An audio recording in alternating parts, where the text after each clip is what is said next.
Pemirsa, penyertaan surat bebas narkoba akan menjadi salah satu syarat bagi siswa SMP maupun SMA dan sederajat yang hendak melanjutkan pendidikan ke jenjang lebih tinggi.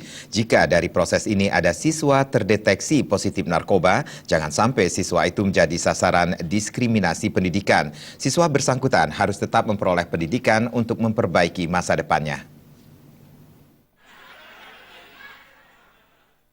Kepala Distrik Poro Provinsi Bali Tiakus Mawardani mengatakan, meski belum menerima surat secara resmi dari BNN, pihaknya tetap mengapresiasi penyertaan surat keterangan bebas narkoba saat pendaftaran sekolah. Hanya saja jika nanti ada siswa atau mahasiswa yang positif narkoba, siswa bersangkutan tetap harus memperoleh pendidikan. Jangan sampai ada diskriminasi pendidikan sehingga berdampak terhadap masa depannya.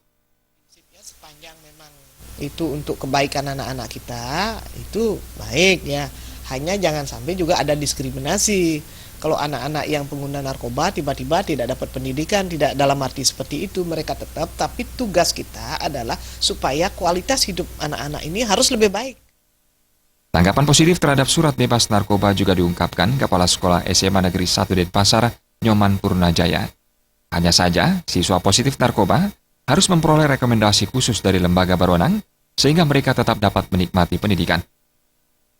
Tindak lanjut dari rekomendasi ini juga harus dipikirkan. Tentu kalau ada nanti siswa-siswa yang terindikasi menggunakan narkoba dan tidak mendapatkan rekomendasi, dia tentu harus dipikirkan kemana anak-anak ini akan dibawa supaya pendidikan mereka tetap bisa berjalan, karena sebagaimana kita ketahui pendidikan itu kan ditujukan untuk perbaikan akhlak dan karakter.